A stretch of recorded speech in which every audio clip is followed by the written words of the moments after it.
بسم اللہ الرحمن الرحیم، السلام علیکم۔ میں حسین اقبال ہوں، ہمارے یوٹیوب چینل دیکھ رہے ہیں۔ میرے ساتھ ابراہیم عباسی صاحب۔ قاضی صاحب کو خط و کتابت کا بڑا شوق ہے، اور قاضی صاحب نے برطانیہ کی ہائی کمشنر کے نام، برطانیہ کے ہائی کمیشن کو ایک خط لکھا تھا، جس میں انہوں نے کہا تھا کہ جناب ہم نے اپنے ماضی کے فیصلوں کو جو ہے وہ درست کرنے کی کوشش کی ہے، اور برطانیہ جو ہے وہ بھی اپنے ماضی کے فیصلوں پہ ذرا غور کرے کہ ان کو کیسے ٹھیک کرنا چاہیے۔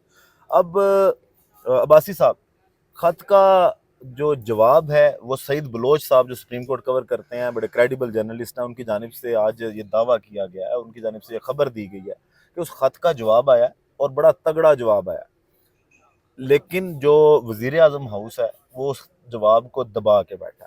اب یہ معاملہ شروع ہوتا ہے جب عاصمہ جہانگیر کانفرنس لاہور میں ہوتی ہے، اور اس میں قاضی فائز عیسیٰ صاحب تو نہیں تھے، لیکن جو جین میریٹ صاحب ہیں، جو برطانوی ہائی کمشنر ہیں، انہوں نے اعتراضات اٹھائے تھے پاکستان کے انتخابات پہ، پاکستان قاضی صاحب کے 13 جنوری کے فیصلے پہ، اور وہ جو انتخابات کے دوران ٹیلی فون سروس وغیرہ اور موبائل سروس وغیرہ بند ہوئی تھی اس پہ۔ اس کا جواب قاضی صاحب نے خط کے طور پہ دیا تھا۔ ایک تو یہ سوال اٹھتا ہے کہ قاضی صاحب کو کیا وہ جواب دینا چاہیے بھی تھا یا نہیں دینا چاہیے تھا؟ کیا دفتر خارجہ کی اس میں مرضی شامل تھی، یا پھر یہ قاضی صاحب نے اپنی مرضی سے اپنے قد سے بڑی چھلانگ لگائی تھی؟ اب جواب آ گیا، سعید بلوچ صاحب کہتے ہیں جواب آیا۔ کیا آپ کو لگتا ہے کہ اگر یہ خط دبا بھی لیا جاتا اور کل کو برطانیہ جو ہے اس پہ سوالات کھڑے کر دیتی ہے، یا اسی خط کے جواب کو کسی بھی جگہ پہ پبلک کر دیتی ہے، تو پھر قاضی صاحب کی کریڈیبلٹی کرا جاتی دیکھیں حسین بھائی، یہ بڑی امپورٹنٹ چیز ہے۔ پہلے قاضی صاحب نے جو کام کیا ہے نا، ان کو سب سے پہلے اپنی گریبان میں جھانکنا چاہیے کہ عاصمہ جہانگیر کانفرنس کی آپ بات کر رہے ہیں نا، آپ کو میں ایک بڑی دلچسپ سٹوری سناتا ہوں۔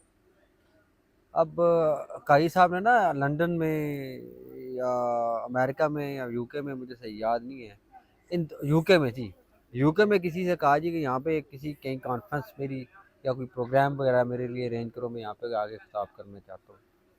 انہوں نے کہا ٹھیک ہے، جب بندہ تھا اس نے کہا ٹھیک ہے، کروا دیتے ہیں آپ کا۔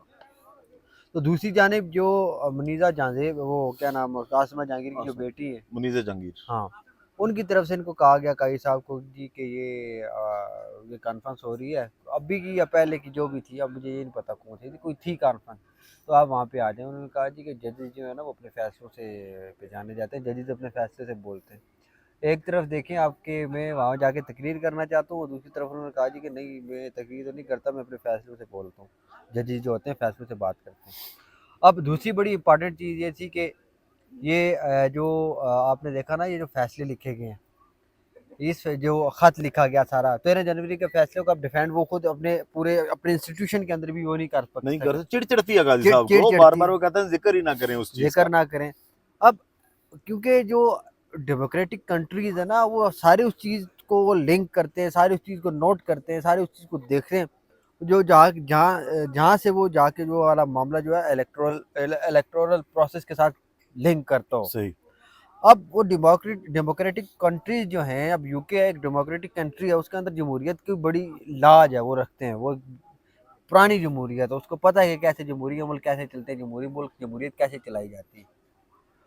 اب ان کو پتہ ہے، ان کی ہسٹری میں کبھی ایسا نہیں ہوگا کہ کسی انتخابی نشان کسی جماعت سے چھین دیا اور سپریم کورٹ نے وہ فیصلہ دیا ہو۔ یہ ٹرمپ کی مثال لے لیں کہ ان کو الیکشن کمپین کرنے کی بھی اجازت دے دی، ان بالکل کا آپ نے ابھی الیکشن لڑنا ہے، اب اپنی کمپین کریں، یہ معاملات بعد میں دیکھے جائیں بالکل، یہ بعد میں عوامی جو لیڈر ہوتا ہے نا، آپ اس کو کچھ بھی نہیں کر سکتے۔ گے۔ صحیح۔ باہر کی دنیا کی جو جمہوریتیں ہیں ان کے اندر یہی ہوتا ہے، لیکن پاکستان کے اندر الگ معاملہ ہے۔ اب قاضی فائز صاحب کا جس کا فیصلہ جس کو پتہ چلا نا، کہ سمجھ آئی کہ یار یہ تو انٹرنیشنلی پاکستان کے اندر بیٹھ کر لوگ میرے فیصلے کے اوپر اس طرح کی باتیں کریں، یہ تو میں نہیں برداشت کروں گا۔ پھر انہوں نے، آپ جس طرح بات کر رہے ہیں نا کہ انہوں نے فارن آفس سے بات کی، انہوں نے کیوں کی فارن آفس سے بات؟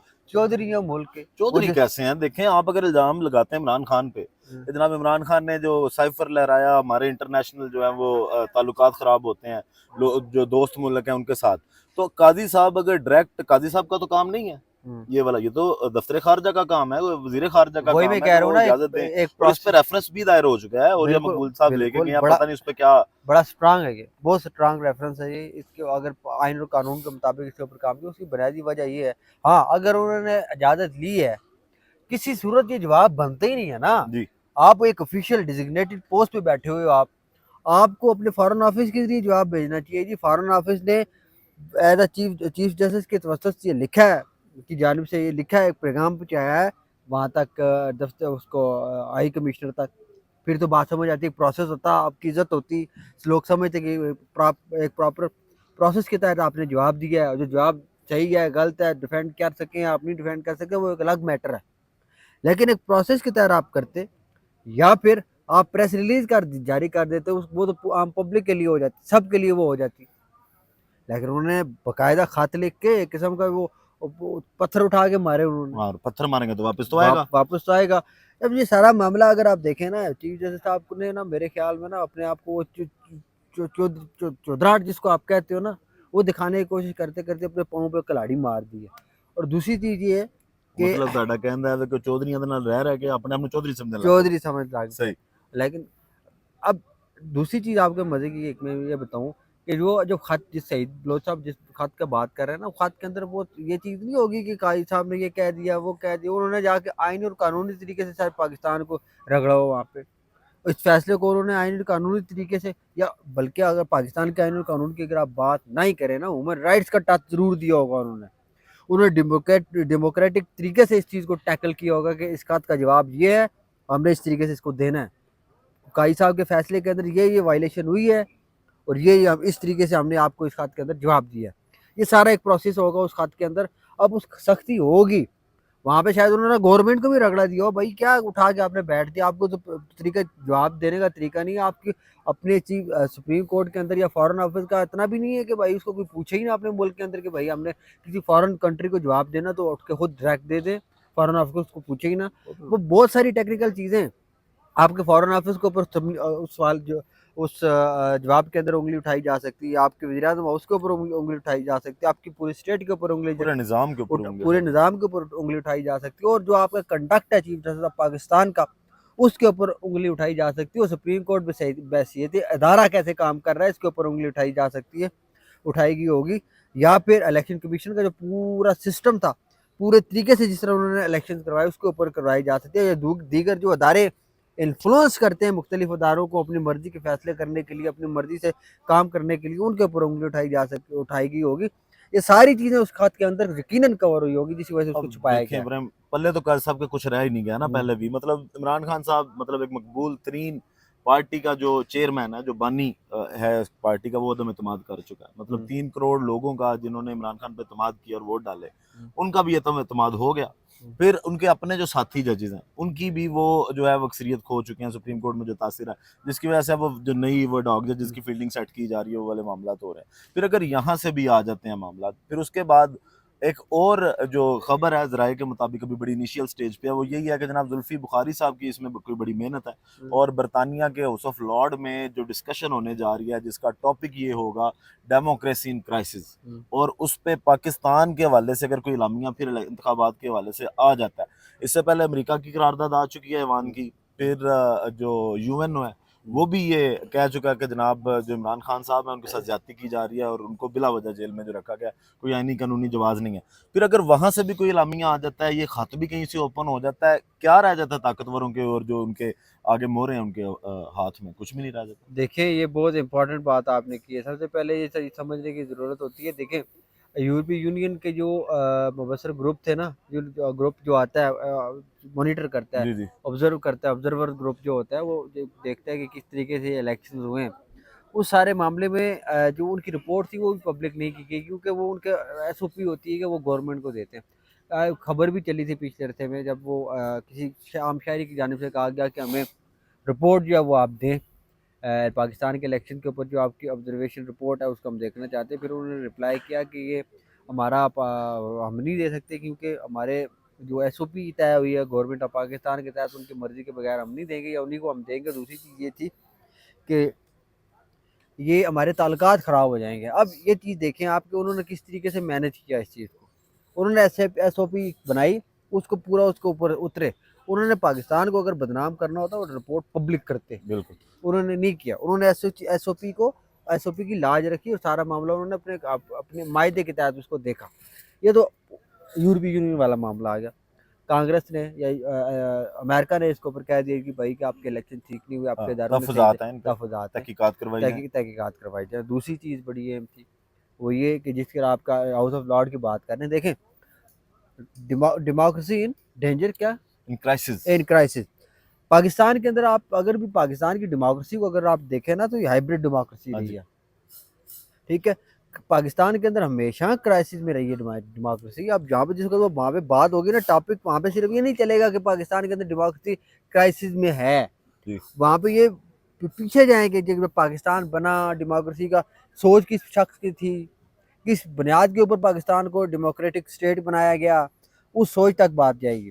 پھر وہ بتائیں گے جی ڈیموکریسی فلاں دور میں اس میں کیا ہوا، فلاں کے ٹینیور میں ڈیموکریسی کیسی تھی، فلاں کے ٹینیور میں ڈیموکریسی کیسی تھی. زیادہ فوکس ان کو ہوگا موجودہ دور میں. شاید اس میں عمران خان کے ایرا کو بھی وہ ٹچ کریں.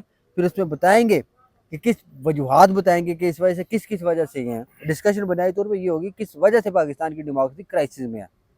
دیگر کنٹریز کے اوپر بھی اس کے حوالے سے بات ہوگی، لیکن پاکستان اگر زلفی بخاری کی جس طرح بات کریں کہ وہ مین اس کا محنت ان کی ہے. مین ان کا فوکس ہے، تو پھر یقیناً پاکستان اس کا مین ٹارگٹ بھی ہوگا، مین اور فوکس پاکستان بھی. سے زیادہ پرفیکٹ ایگزامپل کیا ہو سکتی ہے؟ بالکل ابھی بھی دیکھیں جب سے مخصوص نشستوں کا فیصلہ آیا اس کے بعد سے جس طرح چھاپے پڑ رہے ہیں جمشید دستی صاحب کے گھر پہ، جس طرح پاکستان تحریک انصاف کے MNAs کو اٹھایا جا رہا ہے، اور شہریار افریدی صاحب نے بھی یہ بات کی کہ جناب پولیس جو ہے وہ میرے گھر کے بھی باہر جو ہے وہ رات کو پھرتی ہوئی دو ہے. تین بجے آئی تھی.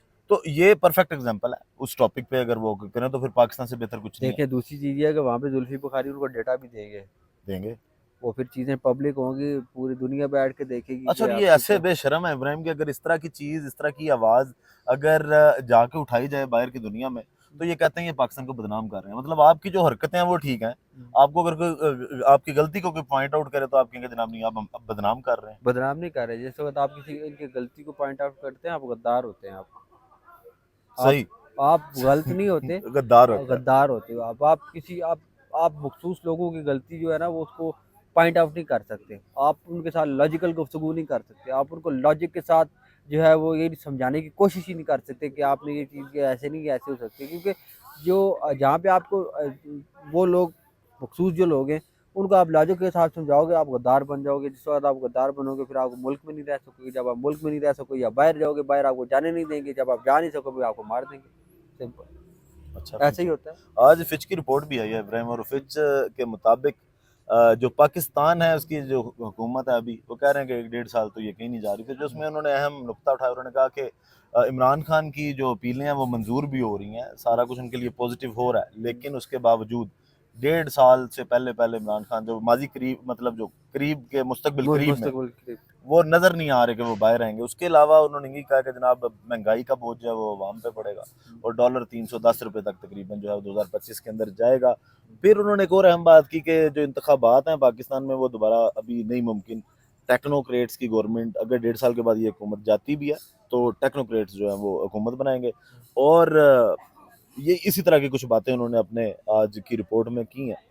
کیسے دیکھتے ہیں اس رپورٹ؟ دیکھیں یہ جو رپورٹ کوئی بھی جس وقت NGO یا کوئی بھی ادارہ دیتی ہے نا وہ بنیادی طور پہ وہ اس کی آبزرویشنز ہوتی ہیں. جی جی، وہ ان کے جو ریسرچرز ہوتے ہیں یا پھر جو ان کے انالسٹ ہوتے ہیں وہ ایک پوری رپورٹ تیار کرتے ہیں جی کہ یہ انالیسس کرتے ہیں کہ یہ ایسا ہوا. جس طرح وہ انالیسس سینسر سے ڈیٹا کلیکٹ کرتے ہیں وہ بیسیکلی. ڈیٹا کلیکٹ کرتے ہیں، پھر وہ انالیسس کرتے ہیں سارے ڈیٹا کا.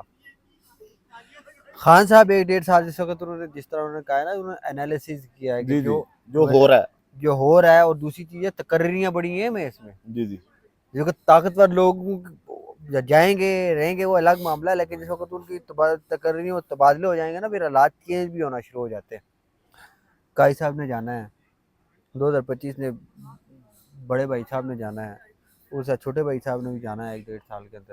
تو وہ سارے آٹومیٹکلی معاملہ چینج ہو جائے گا. یہ بنیادی طور پہ پاکستان کے اندر جس وقت بھی آپ نے کوئی پولیٹیکل انالیسس کرنا ہوتا ہے اور یہ 3-4 جو بڑے عہدے ہوتے ہیں ان کو دیکھنا بہت ضروری ہوتا ہے کہ ان کا اسٹیٹ آف مائنڈ کیا ہے. وہ اپنے اسٹیٹ آف مائنڈ وہ کیا چاہ رہے ہیں. وہ کیا چاہ رہے ہیں. اسی طریقے سے پاکستان کی پولیٹکس کے اندر تبدیلی آتی. جی جی، بھلے کسی عقل مند آدمی نے کہا تھا کہ اگر آپ نے پاکستان کی پولیٹکس کے اندر بڑی چینج دیکھنی ہو نا اس سے پہلے آپ کشمیر کی سیاست کو دیکھیں. صحیح. کیونکہ وہاں پہ کوئی بھی ان کا جو چھوٹا پلان ہوتا ہے نا وہاں پہ ایگزیکیوٹ ہوتا ہے. اس کے رزلٹ کو دیکھنے کے بعد اس کو انالیسس کرنے کے بعد سارا معاملہ پاکستان کے اندر نیشنل لیول پر اس کو ایگزیکیوٹ کرتے ہیں. تو یہ پتہ کی میں نے آپ کو آج بات بتائی ہے. دوسری چیز ایک چھوٹی سی بات میں بتا دوں. اب رپورٹ کے بعد سارا جو معاملہ آئے گا اس رپورٹ میں اگر آپ دیکھیں جو کہا ہے جی کہ 1.5 سال وہ خان صاحب رہیں گے. اکانومی واقعی پاکستان دیکھیں اب